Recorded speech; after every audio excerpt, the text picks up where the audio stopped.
Hi, I'm your host, Anand J. Sukhadia, and this is the Limitless One Podcast. Join me on this journey as I interview the most inspirational souls who are tapping into their limitless blueprint on a mental, physical, and spiritual level to thrive in uncertain times. If you feel you are so much more than just this body, just this life, and want to tap into your limitless potential, you're in the right place. Here we go, starseeds.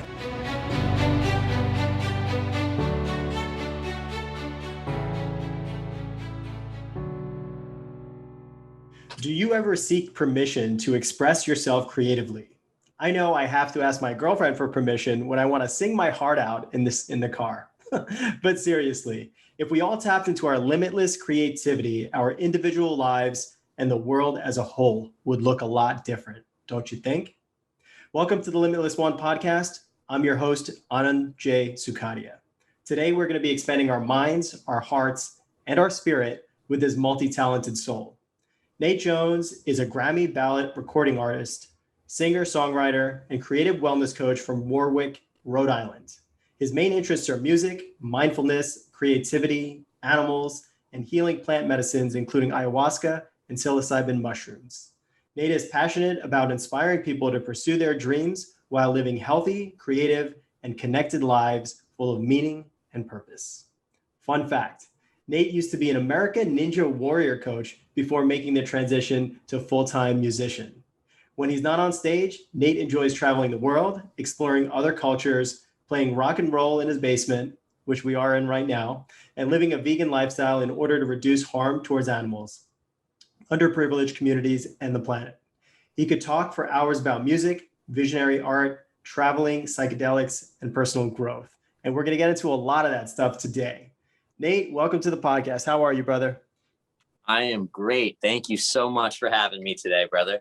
Oh, it's such a pleasure. So Nate and I actually known each other for a couple months now. We met through mutual friends, Carolina and Shane, who actually had on the podcast in separate episodes on the Limitless One podcast.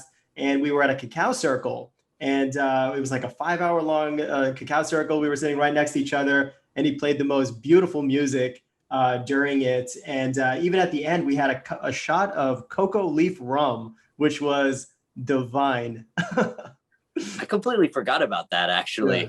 Yeah. That was good times. And then we had an amazing meal all together. So yeah, it was a pleasure meeting Nate, and I'm excited to get into the journey today of how you got to the place you are. You're such an ambitious guy, and you have so much diverse talents. So I want to start out by, if you would play us a little bit of one of your favorite songs to set the mood. All right. I certainly can do that.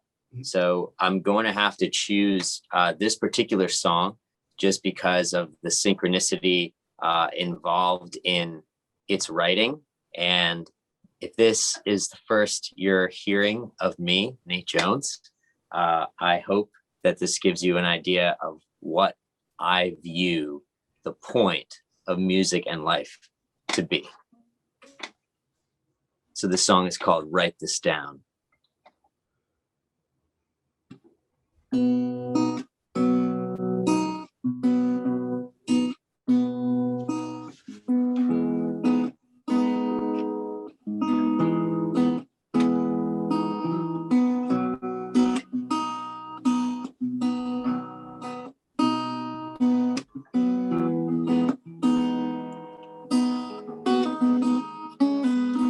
We don't need to write this down. It lives inside of us. We don't need to write this down. It lives inside of us. Get on the bus.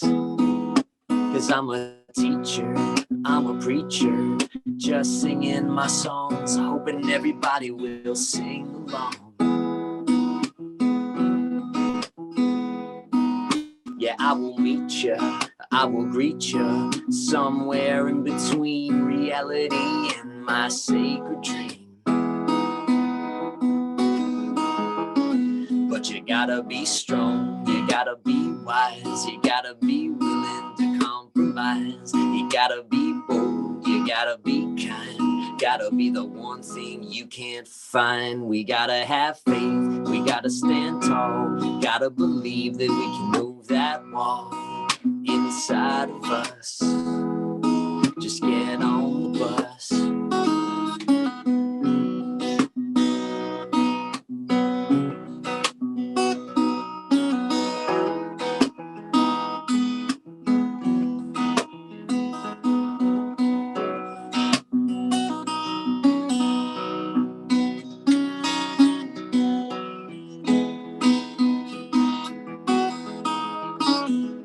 We don't need to write this down. It lives inside of us.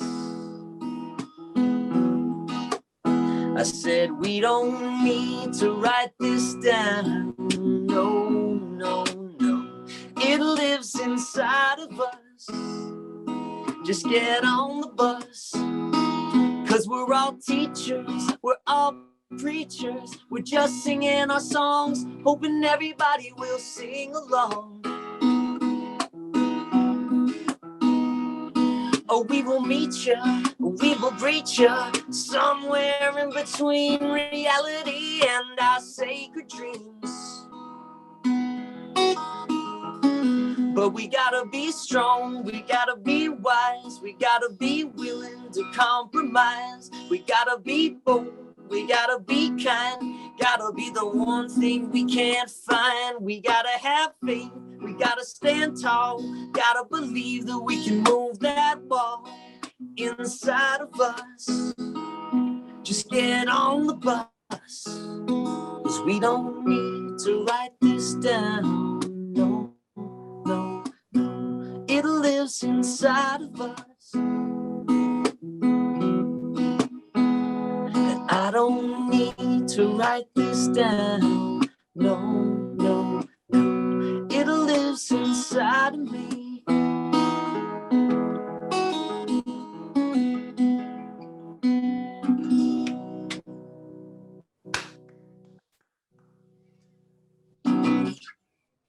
Wow, man, that is incredible. It really is. It's all inside of us, this life, right? It's wow, they give me goosebumps, that song. Thank you so much. Thank you for saying so. I live for the delight and joy on other people's faces and just in their aura in general when they hear really good music. And I love creating it for myself and for people. It's really, really fun. And it's incredible, like instantaneously, just by hearing the an amazing melody or hearing somebody's voice, especially the stuff that's very empowering, it just changes your energy immediately. And I could listen to one of my favorite songs, and this is actually going on one of my favorite songs playlist now. I hope you're on Spotify, but yeah, it's incredible how music can just transform my spirit at any moment. Wow. Well, it's terrific to hear that. I mean, I have that playlist. See, on my Spotify, I have a profile as Nate Jones that like I use Spotify with. And then I have an artist page, Nate Jones, on Spotify. But then I have a playlist on my profile that's my own music. So like it's got like any song that I'm on like scattered versus just like any song I've released. So for me, it's like a pretty big honor, like for someone else, if I put them on my favorite songs playlist. So I appreciate that, man. And it's true. It's not just listening to it though. It's like, so that's kind of like what we're discussing here today is creativity. And how could we get to a world where you didn't have to ask your girlfriend for permission to sing in the car because everybody sang in the car all the time together? Like is a 45-minute car ride not the perfect opportunity to like sing and harmonize with other people? I mean, I love doing that. And I think that in our population today, we've sort of gotten way too far away from basic creativity. You know, it's like they teach us basic creativity in elementary school, preschool. We learn how to use different colors, markers, paint. We learn that our hand makes a handprint. We think that's really cool. And then we just don't continue on the trend. Most of us don't stay artists. And I know myself, I didn't. I got into sports. I got focused on, my physicality. I wanted to be athletic, be fast, be strong, like be all these things that I didn't see myself as a little kid.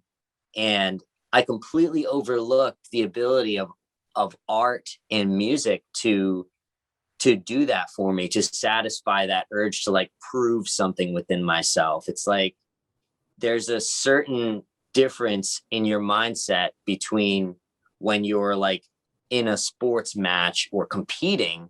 You get like this heightened adrenaline, everything that cocktail of chemicals in your body it conditions you to want to feel that certain way. And I think when a lot of people, they stop doing athletics, they look for other ways to take that sort of aggression or competitiveness out. And usually it comes from just, accidentally being a jerk because like they're otherwise a great person. So I've had this complete 180 in my life where I've been able to experience the liberation that comes from playing music instead of continually focused on, these finite games like sports or, other things that people compete in. I think it's an under talked about topic in our society, how essential creativity is for brain health. And I know that's like what you focus on with your business, not just brain health, but health for the overall body. So I don't know. It's a no-brainer for me that people should be giving themselves permission to create music, create art, do what speaks to their soul rather than thinking they have to like package and sell something or bring it to a marketplace in order for it to be viable. Yeah, very interesting point you brought up. And you go to an athletic event and, if it's a neutral crowd, you're like half the crowd's going to be very upset if their team loses. The other team is pissed off and there's only like one winner, one loser, right? With music, everybody's a winner. And everybody who gets to experience that, you all are connected as one.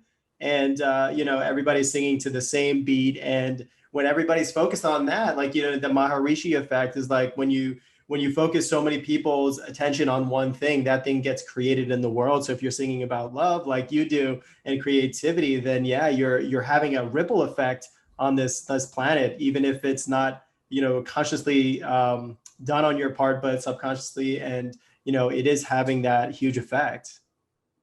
Yeah. And I think you brought up a great point about not just the player, right? Or the performer. Like we play all these roles, we wear all these hats in life. Sometimes you're the boss, sometimes you're the parent, sometimes you're the employee, whatever it is. So when you're in a sporting match, you're the player. And it's like when you're in a play, you're no longer called a player for some reason. You're called an actor. Mm-hmm. And I've never understood that because to me, it's like I'm a guitar player, right?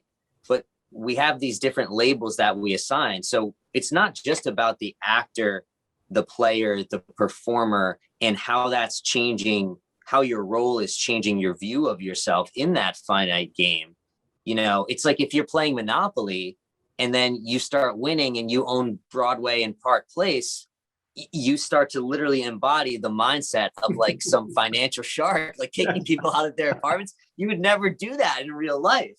And so I think it's just really interesting how games like that versus activities based on collaboration instead of competition, right, affect not just the people involved in those activities, but like the general the population, the audience, the people, the crowd, really. Like, for example, let's say you and I were let's say we were at the Cacao Circle that day and you and I like decided that we were going to play some instruments together. People would be watching us and they would be hoping that it sounded really good, right? Now, let's say instead of that, we were having an arm wrestling match. Now the crowd is divided. Half of the people are like, yeah, come on, Nate, beat him. Like, you can do it. And then half of the people are like, come on, Anand, like kick his puny ass, like, yeah, people start embodying this, like, who do I want to win mentality versus at a musical event, it's like, hey, we all want this to sound really good and be really fun for all of us. So there's this collective, like, we are literally all on the same team. Oh, we're all fans of Eminem, or we're all fans of the Beatles. Like, so we're here enjoying this together. And I think that's like a huge underlooked aspect of it too. The more, the more people compete with each other, the more it forces other people to pick sides in their mind.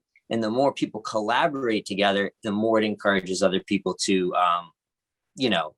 to work towards the same goals and the same ends, if that makes sense. 100%, man. And like, we need more collaboration on pretty much every level of society. It's just starting with politics and government and, all the stuff that's going on in the world, and, racial tension and all of it. But we focused our attention on collaboration. Now, let me ask you, like, why do you think that creativity muscle isn't exercised, or isn't encouraged to be exercised by, say, society at large? Obviously, it's in generalities we're talking, but why isn't it as prevalent as, say, sports? This is a really tough question. And I think that there's one of two ways I could answer it. And the first way would probably be that there's like shape-shifting entities in society that disguise themselves as the Matrix and try to suppress us as human beings. Mm-hmm. And that's why. And then like all of the fallout from that central concept. I don't believe that. I have no evidence that that's true. So I think it's because of convenience. Like, people have such convenient lives nowadays that they're not forced to be creative about a lot of the decisions they make. Like driving down the road, there's like 20 different options for you to grab food for yourself, and you can just do that. Or you could go to the supermarket, be creative, cook something, challenge yourself.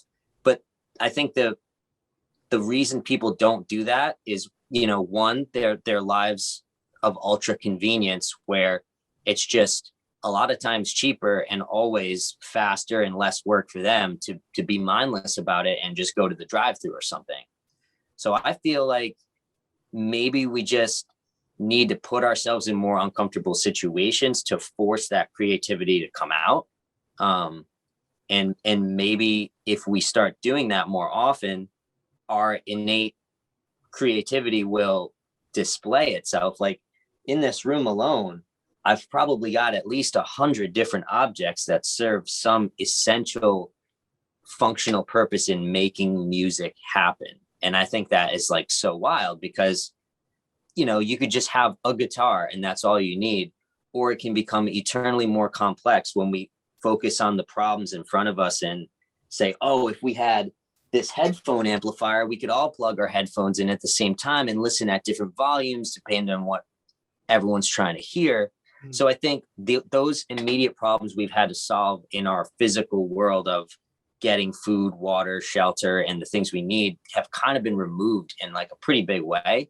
And so we've sort of lost the connection to our environment. Like, I think that it's clear we've lost the connection to our environment. So that could be the short answer for why our creativity has been missing.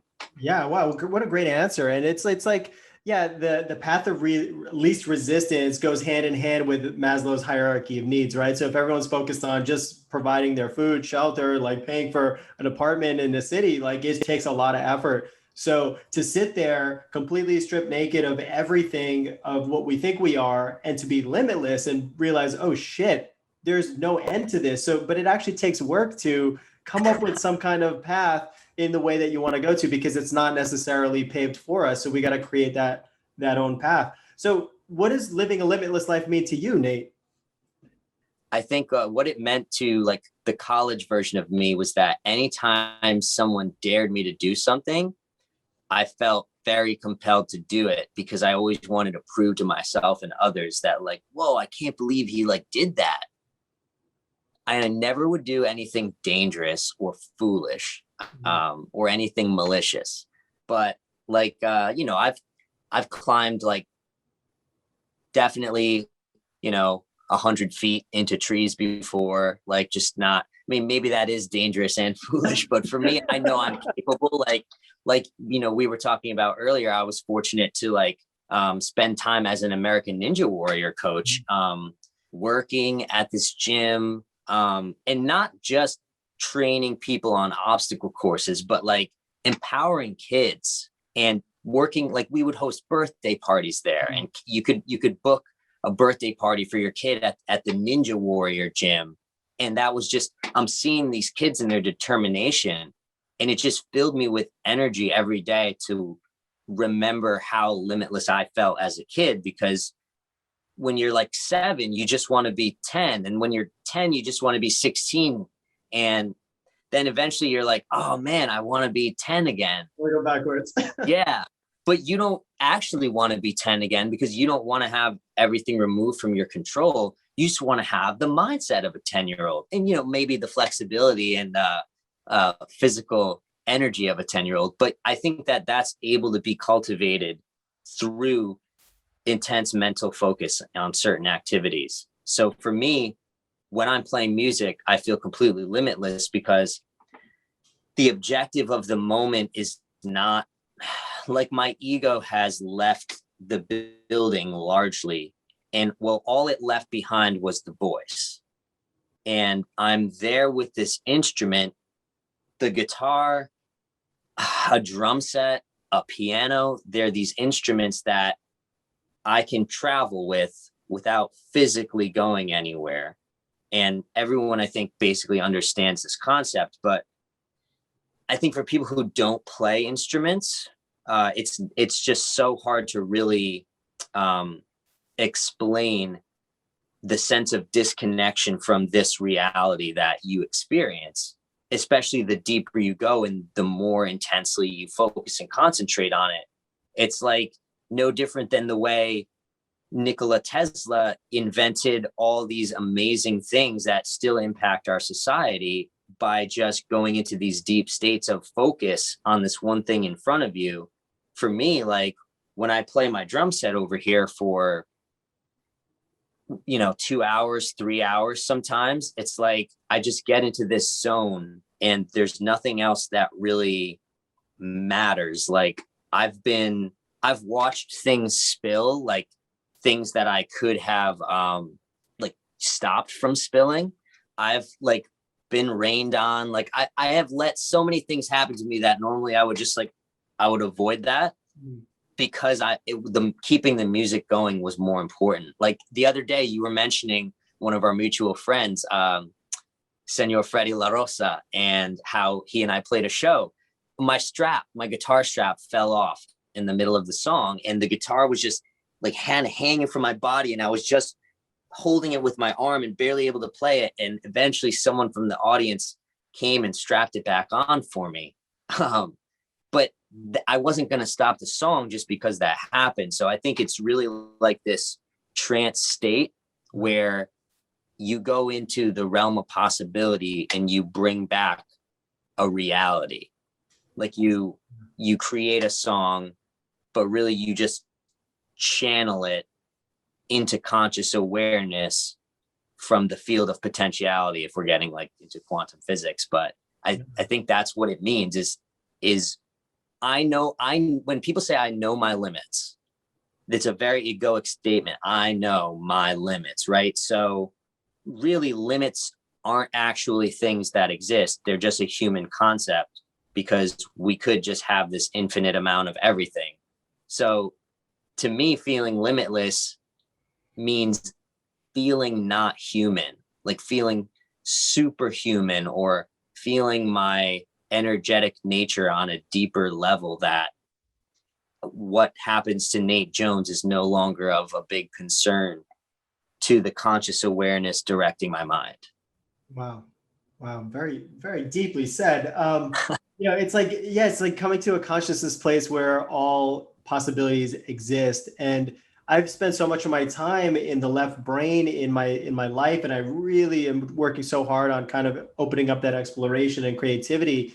It takes a little bit of work, but I really would hope that everyone has this opportunity in life to at least experience that flow state, that consciousness state at some point. And I know psychedelics is something that we'll talk about, and that helps open the kind of the finite human form that we stay in, and it opens up a lot of things. But music and art are so much so other ways of doing that, and I really want to start tapping into that. So Nate, I want to ask you, like, tell us a little bit about your story. How did you get to this place in life as a successful musician and now author? And I know it's been a long journey, but yeah, start as early as you like.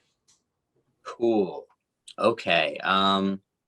It all started one day when I was a baby, and my dad was holding me up above him, laying down like Simba, and Stairway to Heaven was playing in the background. You remember that moment? No, I don't, but we have it on home video. I'm pretty sure that's the first documented like physical evidence. Like, yep, this guy's gonna be a sweat lord someday. Like he's just like he's destined for rock and roll greatness. So that was probably the beginning. And then eventually what took place over my life is I had something deeply ingrained within me, this belief that I was going to do something really important, that the world needed me in some way, that I was going to, essentially be a hero of some kind. But throughout my childhood, that wasn't really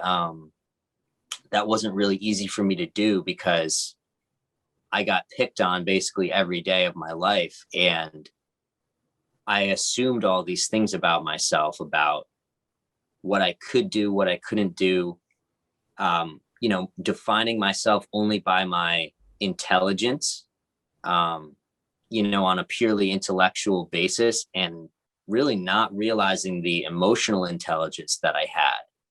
Like, I was that kid in fourth grade where like I had a psych eval done, and it actually says, like, I have these medical records, and it says in the eval, like, concerned about war in Iraq. Like, I'm 9 years old in the fourth grade. And, I do remember that. I remember it weighing on me, but just to actually acknowledge what I was going through at that time was, I saw so many things that I thought could be done better than the way they were being done. And so I got in trouble a lot for breaking rules that I knew just they weren't good rules, or they weren't really serving any purpose to protect me in any way.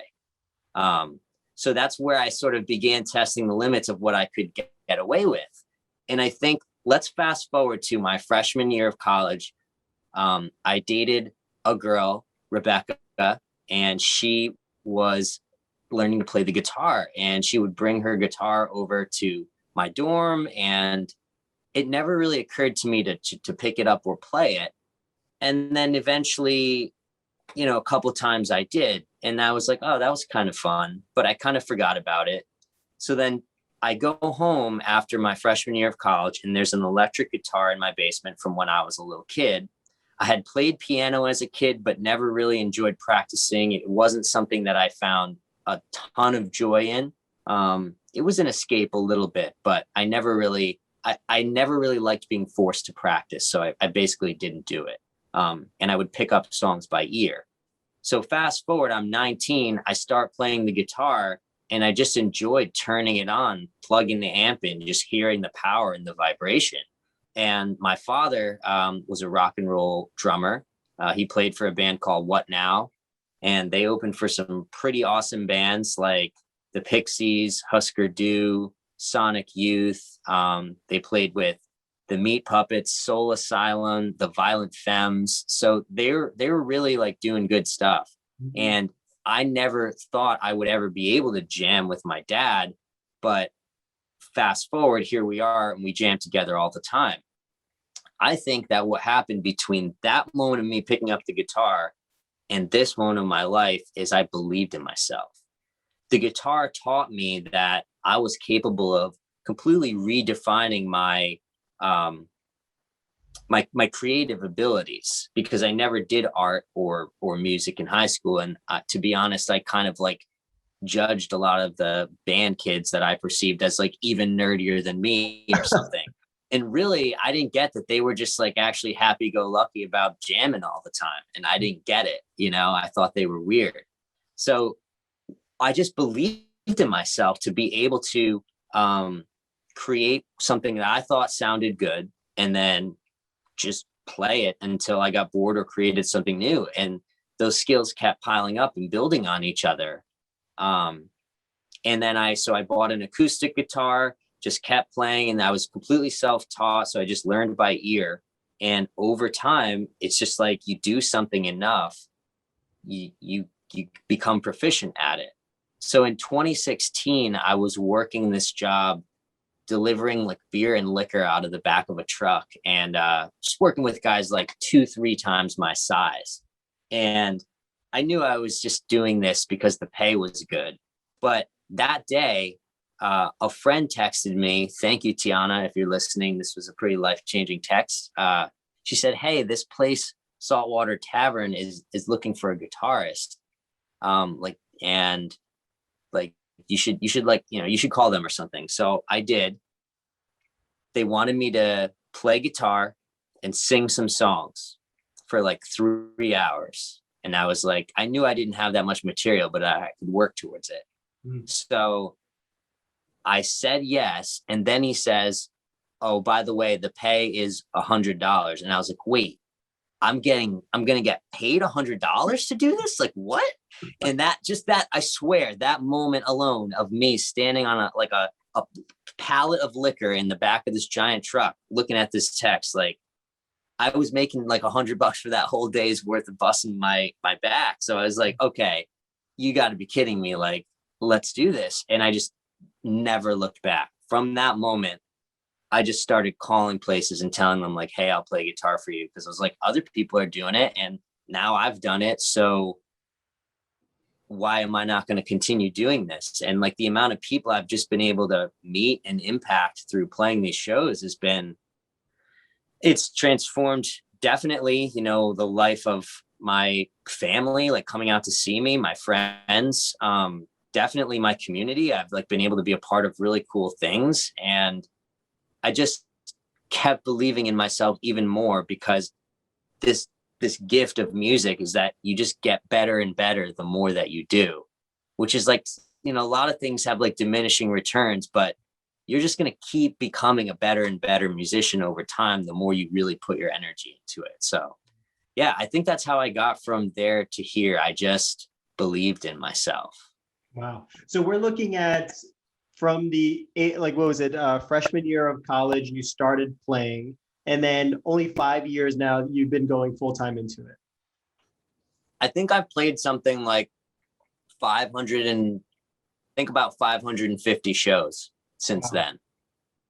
It's been pretty fun. That is full commitment, my friend. And that's even including like the limited shows I've been able to play with COVID. But yeah, it was addicting to me. And I would get this rush for being on stage. All of a sudden people were looking at me, girls were looking at me, but that little kids would look at me and like wonder. And that's what really did it for me, is like, there's like dozens of photos of like me on stage somewhere and like like a toddler or something, like near, like I'm doing something with them, because I love when the kids lock onto it, because it's just such a new stimulus for them to understand like this is a potential thing that people do that like maybe I could do. And like I didn't start super young, but I see these kids that like a lot of times the parents will be like, oh yeah, he plays guitar. And like I've gotten some music students that way. It's just been really fun to go out to people and deliver the medicine, because that's what music is. And I actually became pretty disillusioned with it for a period of time, because as I had my spiritual awakening, which took place like just a few months after I started doing these gigs, I quit drinking And that was the same time that I went vegan, after visiting a Buddhist monastery, Thich Nhat Hanh's monastery, Blue Cliff in New York. And that experience changed me. And so when I went back to my life, being at bars all the time, I was like, man, I hardly want to be here. Like this no longer resonates with the frequency that I'm operating on. And I got disillusioned thinking that I was actually not drinking, but I was participating in like the sort of economic food chain of alcohol. Like, oh, my being there is like driving alcohol sales, all this stuff. But somebody said something to me really, really important at Blue Cliff about a year after that. They said, Nate, because, I had this spiritual awakening and then this sort of like depressive slump after it, because I was like, wait, the real world like doesn't feel the way I feel inside. This is not, something's not right. And that was actually just because I was holding on to like my anger and aggression and a lot of other things like that I needed to do a lot of shadow work on. But the idea that me being there at the bar was actually like the best possible thing that could be added to that situation, that maybe, just maybe, my medicine would be stronger than what they were getting over that counter. And maybe what they were looking for at the bar that night, they would find in themselves, and they would find through my honesty and my emotion, in my genuine deliverance of what I feel is real medicine for people. So that completely changed my outlook on it. And that's when I like really started embracing the mindful side of creating music and, and the performance as well. Beautiful. And so take us through like how you started to write your own songs. I know for a little while you were doing a lot of cover songs, right? Like at the gigs that you were doing. Yeah. I think that I had to kind of play rock and roll all the songs that I loved listening to, finding a way to make that translate on an acoustic guitar, whether it was looking up the chords or just discovering the riffs. I eventually started writing my own songs when my physical skills on the guitar were good enough that I could sort of do it on autopilot, or that I could keep something going in an automatic enough way that now I could come in with the other side of my brain and layer something down on top of it.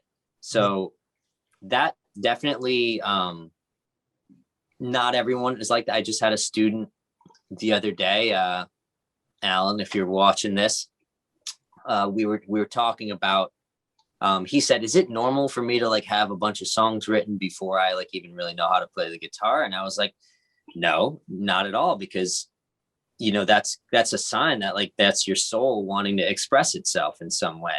And so for me, it was kind of the opposite.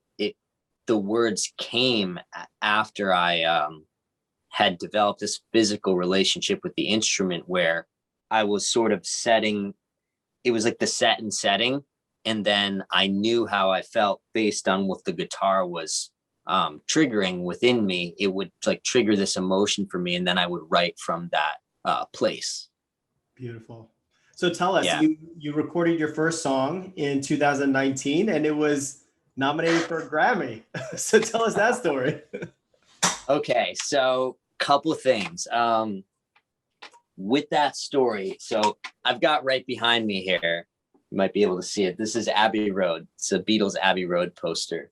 I put that there after receiving the call from my agent, Al Gomes at the time. He was a classmate of my mom's in elementary school, and I had just heard his name through my mom telling stories. But in 2018, he actually came to see a band that I was in perform at a Providence Battle of the Bands, Neapolitan, with my friends Sam and Brendan. And he kind of pulled me aside and he was like, hey, like, I really like what you're doing with these guys. And because I would sing a little bit too, even though I was the drummer of that band. He's like, yeah, do you have any stuff of your own? Because he's like, I work with solo artists, but I kind of like it wasn't really a thing for me at that point, or I wasn't confident enough with it to say yes to that, even though I had like 10 songs. So following year, I was on tour with this band from Boston, the Big Lonesome. And I tell this story in the book. I was in a Big Lot, not a Big Lot, it's a Whole Foods in South Carolina. I was at the salad bar and I got this phone call, and it was Al. And he said, hey, like, I'm going to send you some documents over email. If you want to be a part of my artist roster for this year, like, here's what we do. And their organization is a member of the Recording Academy. So they're able to submit a song. I forget how many. I don't know the rules, so I can't really talk about this because I probably am not supposed to be talking about this too much. But basically, out of I think 80,000 songs that were submitted for the 2020 Grammy Awards in September of 2019, out of those 80,000, my song "Safe as We Can" made it onto the ballot in two categories. So best rock song, and then attached to it was a music video, and which qualified it for best rock performance as well.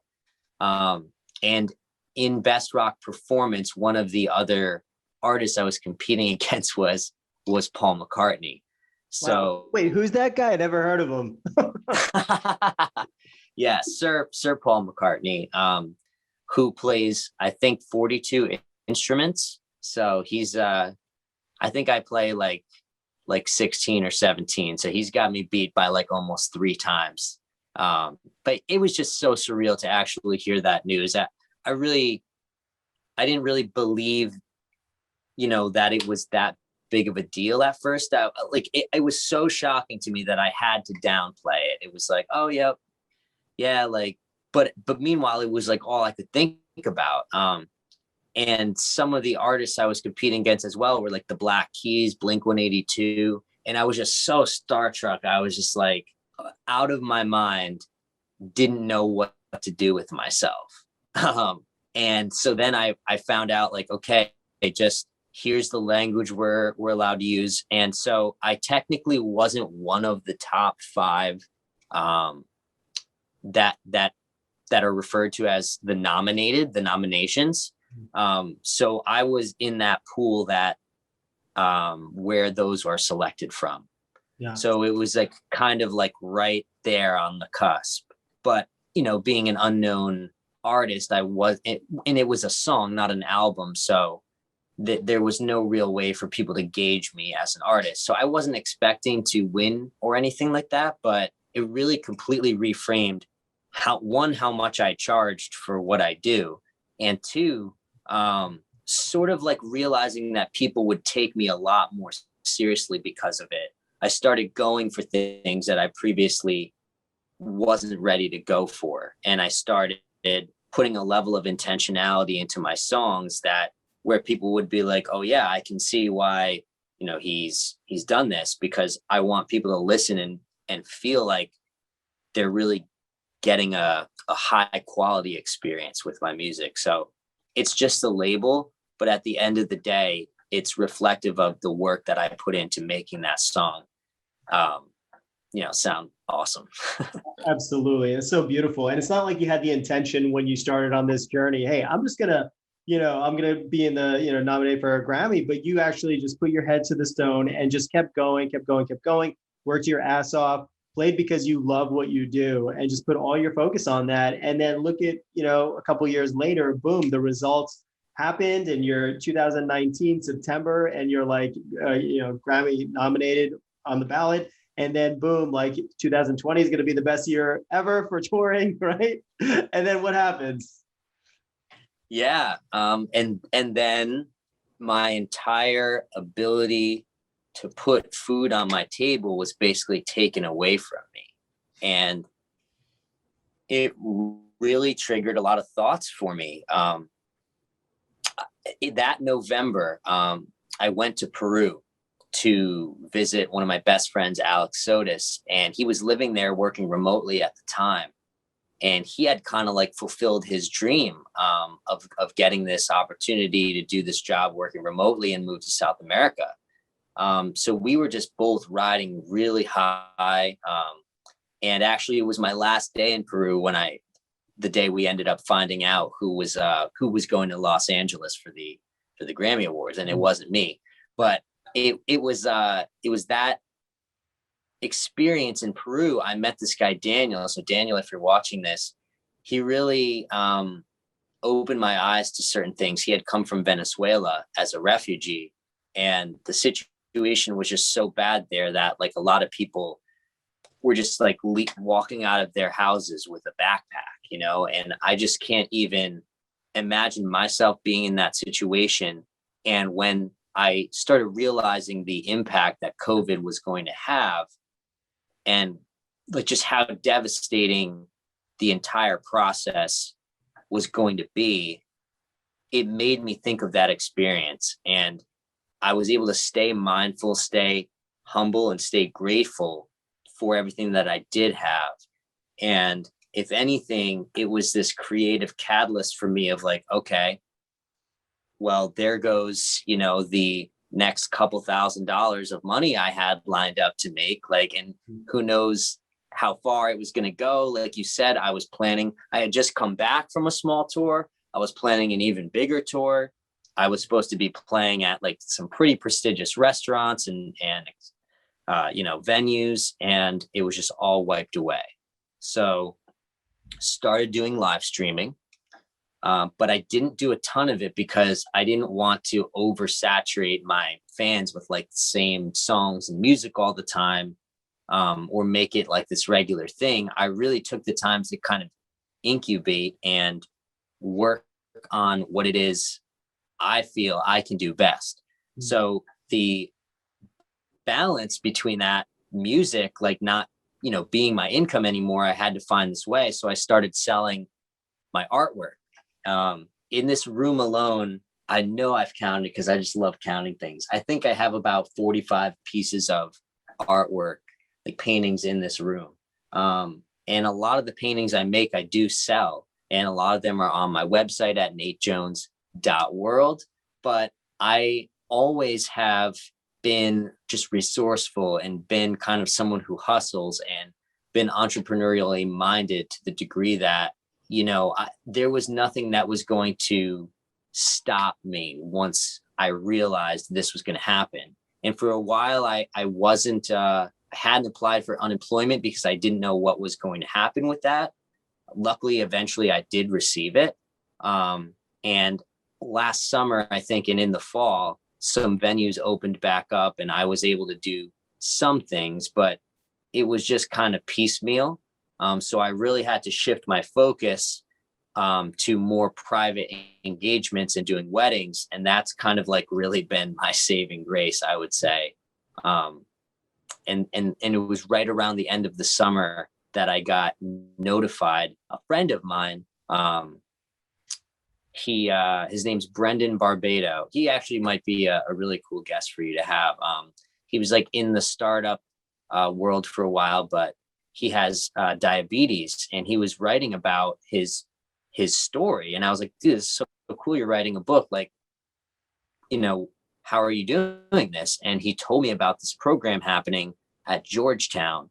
And that is how my idea to put a book together kind of like really, that was my first realization that the opportunity was there, that this was something I could do. It's like, here it is. Like, you've been talking about this, here it is. So, 1 + 1 = 2 for me. And I just went for it. Yeah, for sure. Now, obviously the situation that you were in, having most of your income coming from live venues, right? So was there any point where fear overtook you, or did you know from the very beginning, okay, I'm not going to let this creep into my psyche.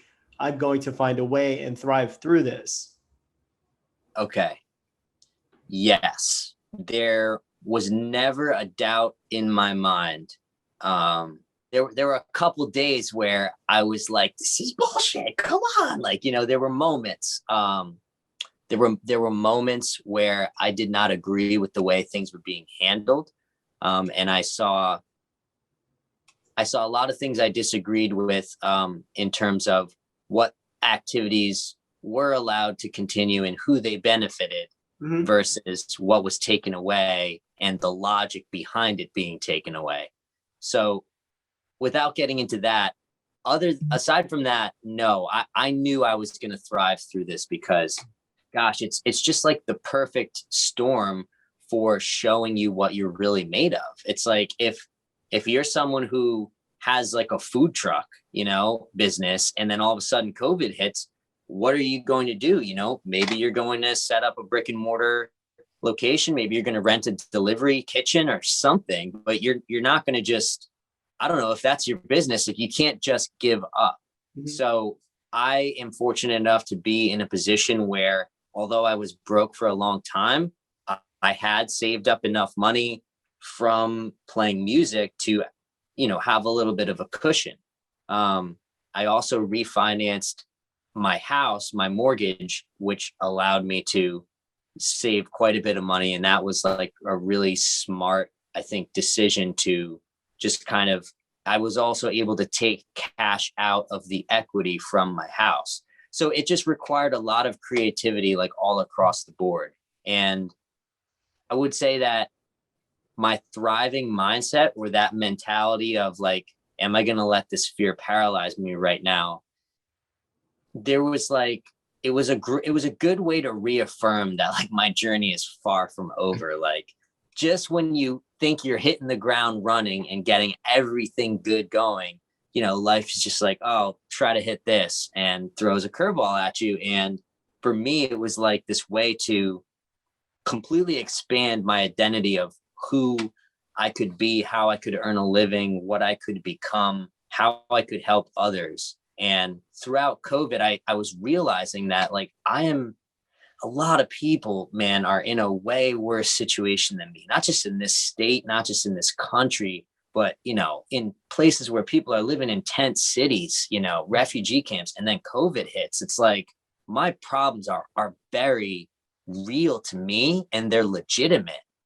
But the fact that I'm able to sit and think about my problems versus like struggling to survive, it's just immediately apparent that like, don't make excuses, my dad would always say to me, don't fail because of things, succeed in spite of them. And I really think that is like a great life motto.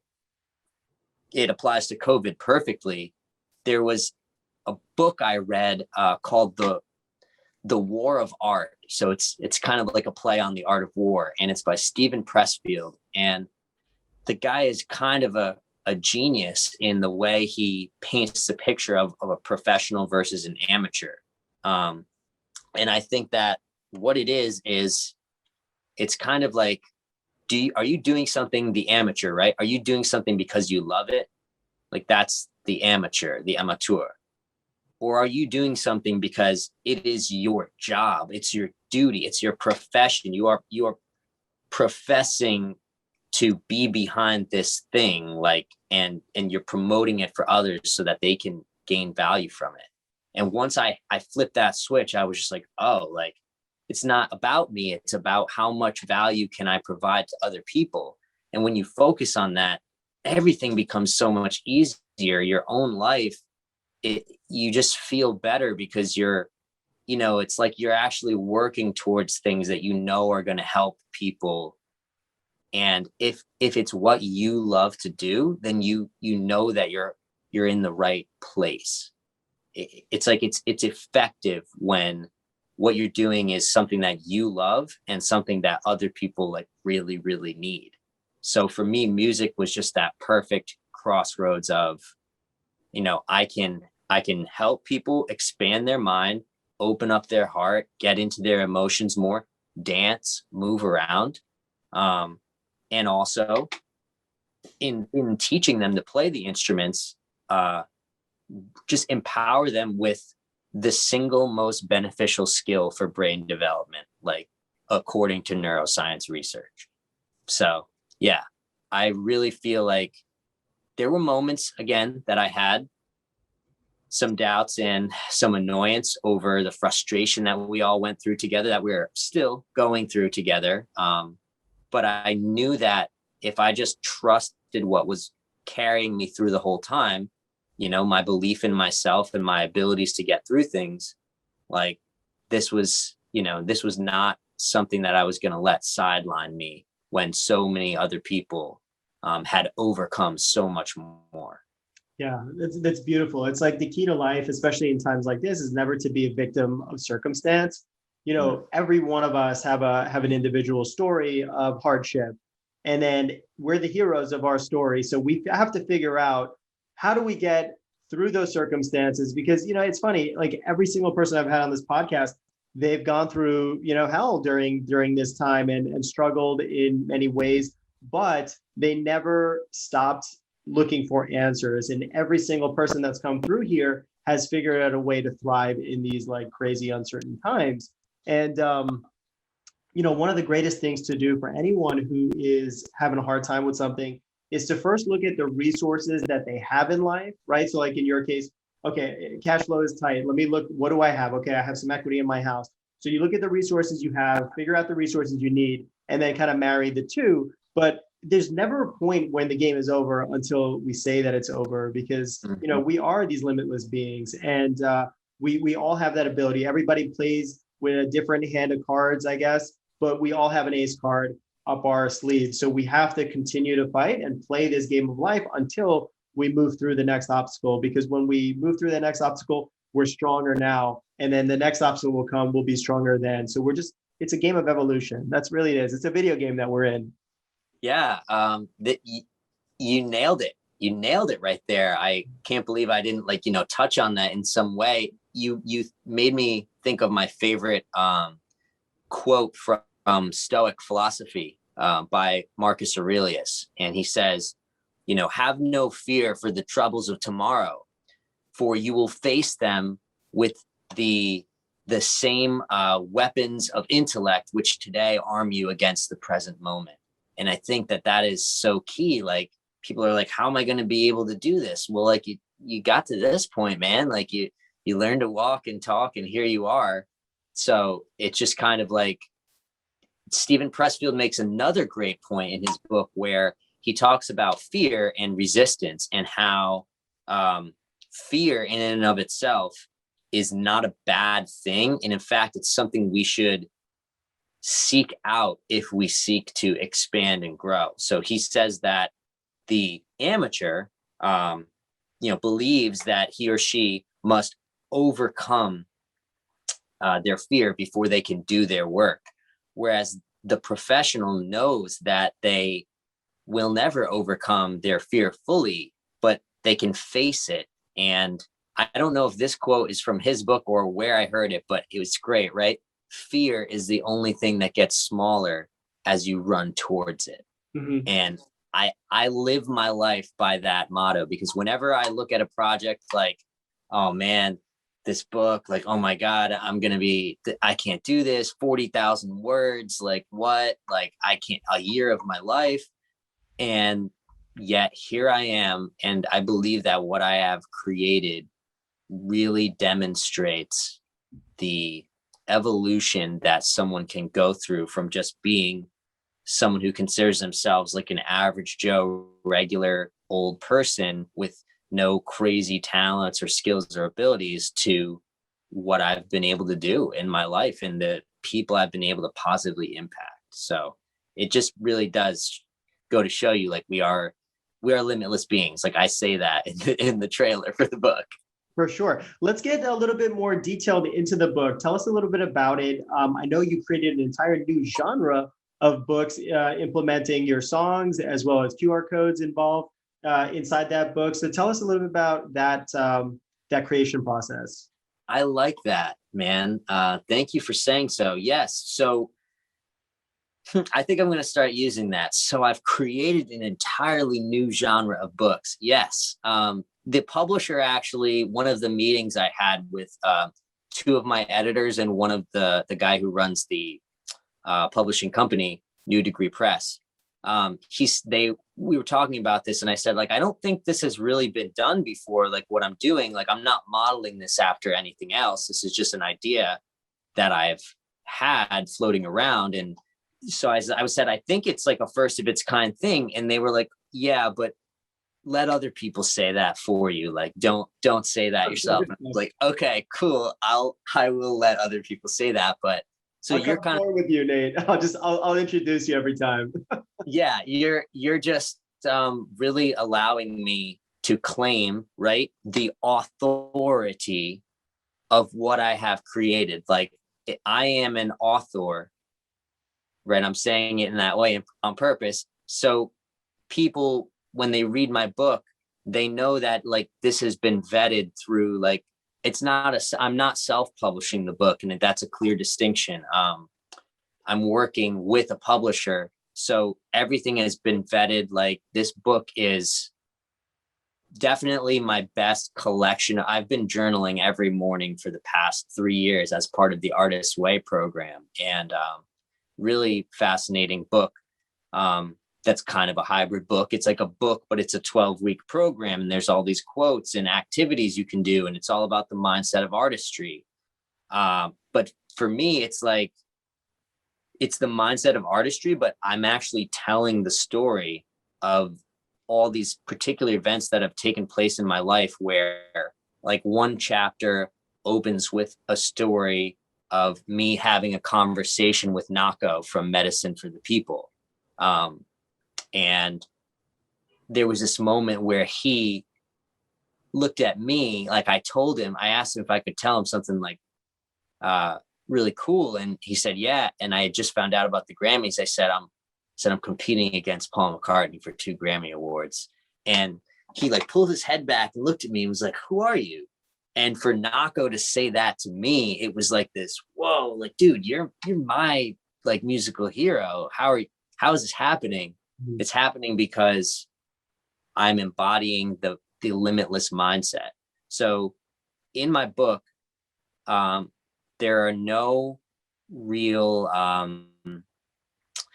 every story is a story that I have actually been through in my life. So there's no secondhand accounts.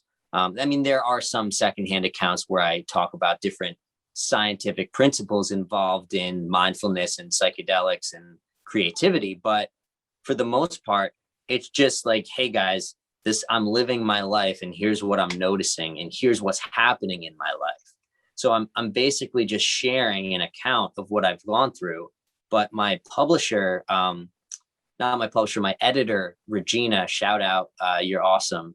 She really helped me see that it's way more about telling the story than it is presenting the facts that you have derived for yourself from that story. Because when you read a book, everyone's picturing the character a different way. Everyone's picturing the scene a different way. And you have to allow that subjectivity for people to learn what they can learn about themselves by hearing what you've learned about yourself. And no one can tell you that what you've learned about yourself is wrong, because they haven't learned it. So it's not about, hey, here is why, psilocybin mushrooms should be legal, and then a whole list of medical research. It's like, hey, here's what happened to me when I did this. Are you not as absolutely mind blown about that as I am? Like, I love people, and I want to share awesome things with people I love. So obviously I'm going to have to find some way to kind of make that in where I'm presenting, like, if you were like, dude, you got to watch this movie, it's the best movie ever, I would listen to you and I would watch it, because I trust that, like, you want me to have a good experience, and you want someone to talk about it with. So in my book, I've presented the things that have really fundamentally impacted my life, including plant medicines, like, got the shirt today here, San Pedro, ayahuasca, psilocybin mushrooms, definitely some others. I would say DMT was probably the most unbelievable experience of my life, that felt like 10,000 years but lasted 5 minutes. Would you mind sharing a little bit about your DMT experience? No, I would not at all. I love talking about it because I love continuing to try to find new language to map out these mental frontiers of just straight up undiscovered territory. And I think that's really what it is we need to develop new language in order to talk about new concepts. And a lot of these concepts are things we've already experienced before in some way. But if we don't have something like Terence McKenna would say, if there's no song, then like how we don't know what you mean. So we can hear what you're saying, but we don't really know what you mean unless there's some collective identifiable thing that we can all latch onto. DMT for me, for anyone listening that is like coming to this podcast from the Nate Jones side of the fence here, and you don't know about my experience with DMT or what it is, DMT stands for dimethyltryptamine, and it is a neurotransmitter that's in our brains. It's also found in certain quantities in our lungs and other places in the body stored in tissue. DMT is a very powerful molecule, and when it gets released endogenously in your own body, you are liable to have complete out-of-body experiences. And this is what certain Tibetan monks, certain yogis have experienced by triggering an internal release of this chemical DMT. However, like many things, you can also find DMT in the natural world. It's in grass. So if you know your chemistry, you can just make some. And what's really interesting about that is then it becomes like if you eat grass, you're not going to have DMT wash through your body. But if you smoke the DMT or vaporize the DMT through some sort of like through your own apparatus, you leave this reality.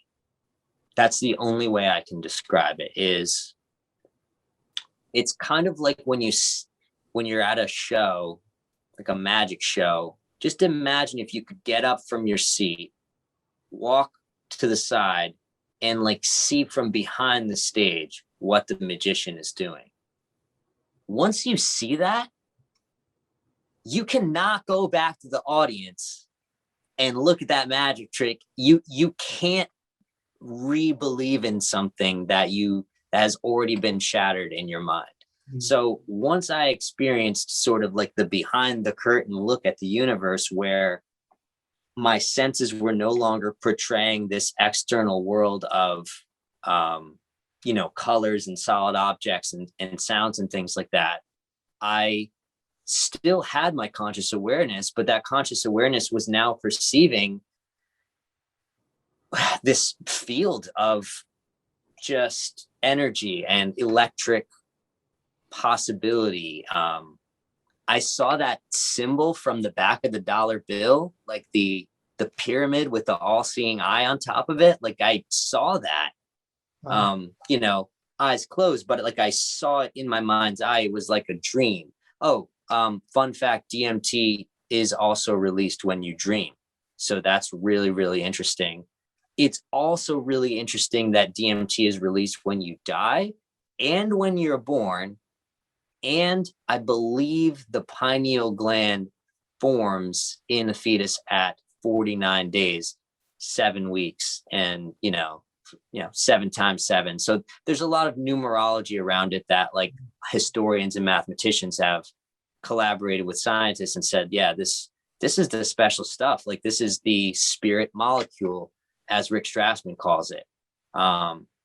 And I feel like that experience alone, it just blew the lid right off of anything I thought I ever knew with certainty about space or time or reality or, just the ground beneath my feet. The fact that it could all go away that quickly in a matter of seconds, and that I could be completely transported to this realm of, I didn't even describe how I felt there. I felt so much love and like awareness and this truly limitless feeling where I had started to think about all the bad things in my life. Like it was so confounding at first that it was in basically ecstasy. And then once I kind of mentally came to in this place, I had all these realizations, and all these negative things that were happening in my life started building up. I was thinking about my uncle who had been put in a nursing home at the time. And I was like, really afraid about him passing away. And I realized, like, oh my God, if like it's okay, because death is not the opposite of life, it's the opposite of birth.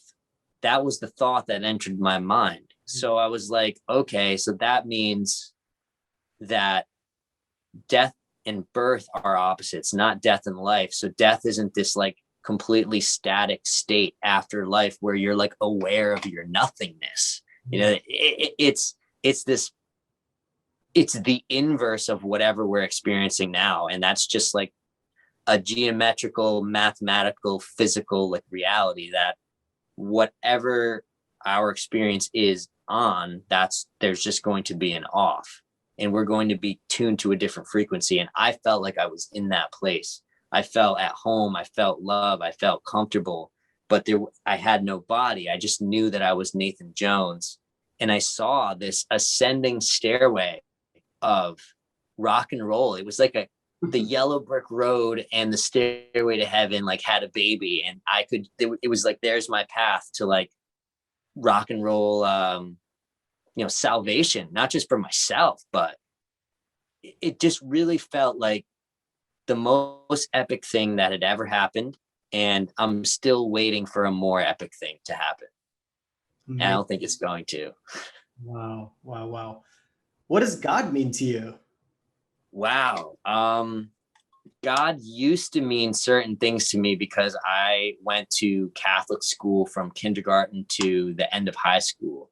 So the sort of, I learned a lot about empathy and how to treat others. And God was sort of like this figure that he was sort of like your grandfather that had eyes in the back of his head. Like, you think you're going to get away with stealing that cookie, but like God knows. So just don't do it.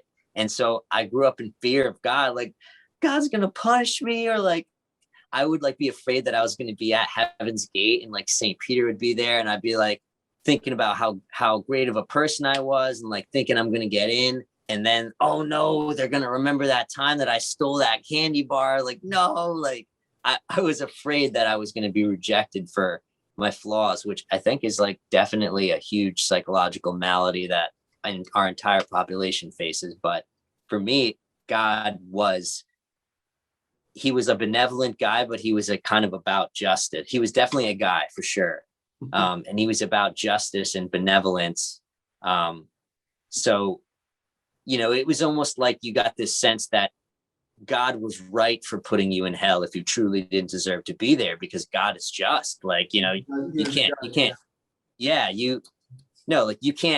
put God in a box like that. And that's what I've learned now, is that I thought God was this thing, when in reality, like my song, like Write This Down, it's like it lives inside of me, whatever it is, whatever God is.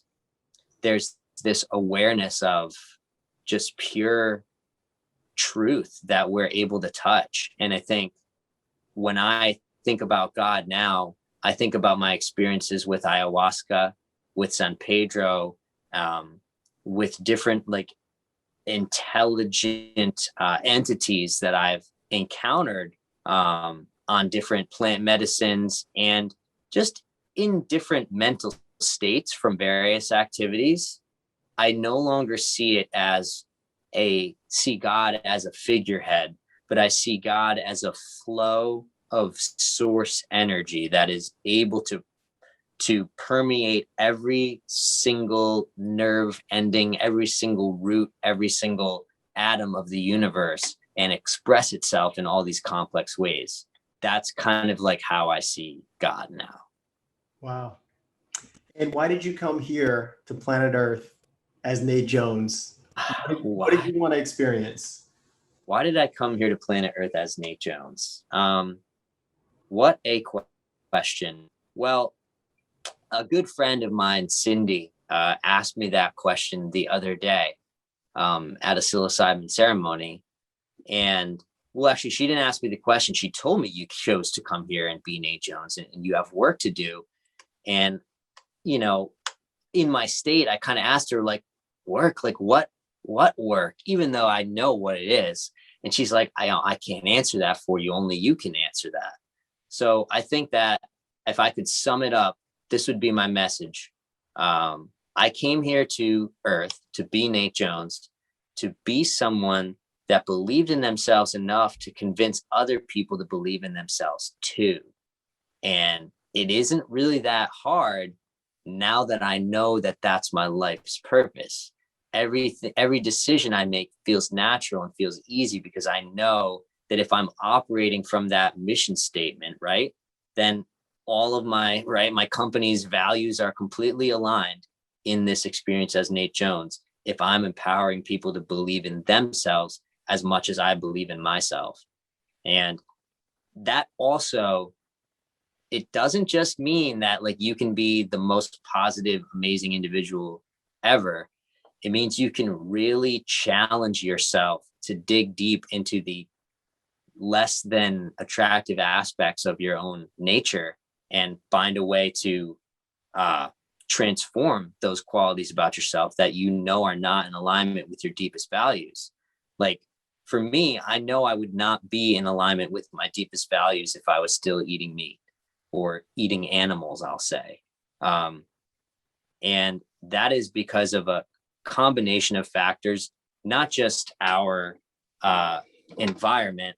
I don't think that it has as much to do with whether or not we believe we're superior to animals in any way. And I think it has a lot more to do with holding on to emotions in our own psyche and then eating in a way that just creates a new chemical mix in our brain to distract us from that. And I was listening to this great podcast. I was listening to the Rich Roll podcast, if you know him. Yeah. He's a great podcaster. And he kind of like really does a great job of explaining that it's about like that collective thing. Like, hey, I want you to know about this cool thing because I know that that's like what you're about too. And I'm about it. And I just learned this new thing. So I think in like, I'm going to call it like today's woke culture, right? Everyone wants to expand their level of awareness and increase their circle of, or their sphere of empathy so that they can start identifying with the troubles of others and not just stay in their own little bubbles and echo chambers. So to me now, like if you're really doing that, then that means you're going to challenge your own beliefs and practices. And if you are someone who believes in science, believes in rationality, and believes in doing the compassionate thing, and you see all this evidence that animal agriculture and all these things are contributing to really deleterious effects on our environment, they're creating health pandemics, not just from COVID-19, which was born of, us eating animals, but also because the health impacts that the strain it puts on our medical system, where it is completely unjust for someone who has, a heart attack or cancer or just some event happen to them to not be able to get the medical treatment they need because our medical centers and hospitals are too concentrated with people who just have completely preventable diseases if they had just eaten better or been educated to eat better. Yes. So I think it's like a complete public health crisis that we're facing. So the reason I believe in the plant-based vegan lifestyle is because, at least for me, and I'm not saying it's going to work for Eskimos, right? But at least for me as a consumer in society, I know with data and I know by the way I feel that this is the best thing I can do to help alleviate all of that. It's like hitting so many goals with one single action. And I think that's part of what I came here to do, was to speak up about that. So one, that we can liberate animals from these ways that we treat them that are so unfair. And two, to help people realize that it's all tied into you being better and you being limitless and you believing in yourself and achieving your dreams. But you have to really look at what you're actually doing and see what's happening in order to try to make those changes. Yeah, such a beautiful statement. On a ahimsa, right, which is nonviolence towards yourself, towards anybody else, and also towards the planet. And then secondly, self-responsibility is very big, because the actions that we do will have results, right? So we have to be responsible for everything that we put into our body. And if we're not putting the right things into our body, it's going to affect us. And if you look at individuals, yes, it affects us. And then, but as a culture as a large, if it's taxing the system, it's going to make things a lot harder for the people that really need the health, support and stuff. But Exactly. Yeah, Nate, I want to thank you so much for coming on, brother. How can we learn more about you? Tell us the name of your book and where we can find you. Okay, so the name of my book is Permission to Create, Embrace Your Art, and Unleash Your True Potential. And you can find my book for pre-order on the Indiegogo.com website. You just have to search Permission to Create and it will come up. It's the top result. You can also go to my Facebook page at facebook.com/Nate Jones Acoustic. That's my business page there. It's just called Nate Jones Music. I also have a personal profile page. You're welcome to add me as a friend. Let me know that you heard me on this podcast. If you'd love to collaborate or do something together, I'm always looking for people to collaborate with creatively and business-wise. My website, natejones.world. You can book me for any type of event, whether you want someone to come play acoustic guitar and sing at your house for a few hours, you need music and DJ services for your wedding, you can go there. And you can also reach me at 401-644-5848 if you feel so compelled to give me a call because you just love this episode and what Anand and I talked about today, then I am throwing that option out there for you. So those are the places where you can find me. The book will be out in August. And last thing I'll say, I just want to clarify this for people. What is categorizing my book in a new genre is that not only am I putting the lyrics to the songs in the book and telling the stories that relate to each particular song, but I've also embedded into the actual pages of the book various QR codes that, just like those little things you see, you can scan with your phone. And when you do that, you will be taken to a page where you're able to listen to my music while you read the book. And so I've found that a lot of cars don't even have CD players in them anymore. I was thinking of putting a CD with the book, but it's just honestly not worth it. It's so much easier for people to do this. And so in that way, you are getting access to the music through the book, and it's right there for you as one combined product while you interact with the stories themselves. So that is what makes Permission to Create a little different than any book you've ever read before. Awesome. I'm going to order one myself right after we get off this. Nate, would you honor us with another song to play us out? I'd love to. All right. So this is Jude. And Jude is a fairly new addition to my collection of guitars. It was right before, when was that day that I think it was a few days before my San Pedro ceremony with Shane and Carolina, the first one. And so I ended up breaking this out and playing a little bit. So I'm going to play one of the first songs I ever wrote. And this song is called Organic Song.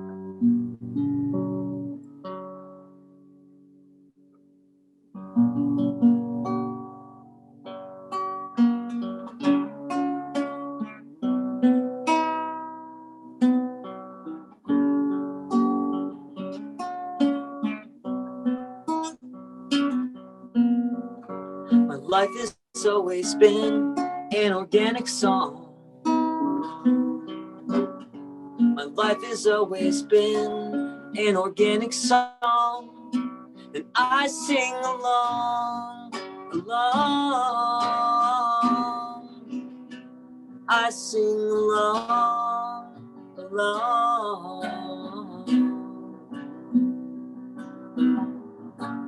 People in your past may have done you wrong,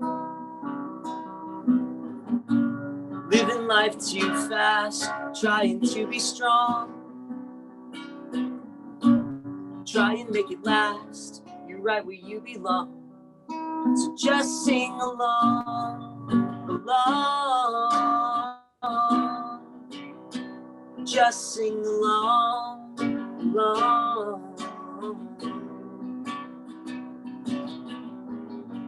It doesn't matter how, you will find a way. The universe is ours, and it's here to stay. We've all got the power, and we're here to play. So just sing along. Just sing along. Just sing along. Just sing along.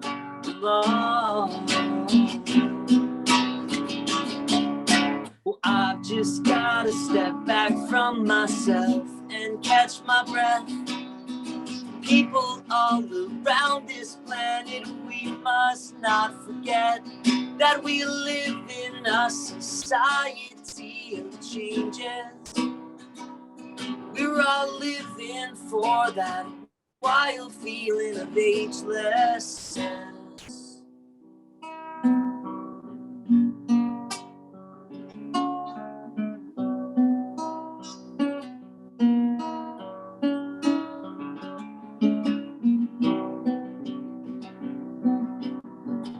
My life has always been an organic song. My life has always been an organic song. And I sing along. I sing along.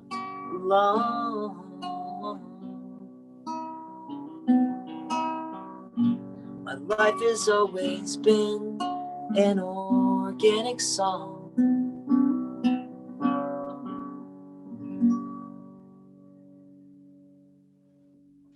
Beautiful.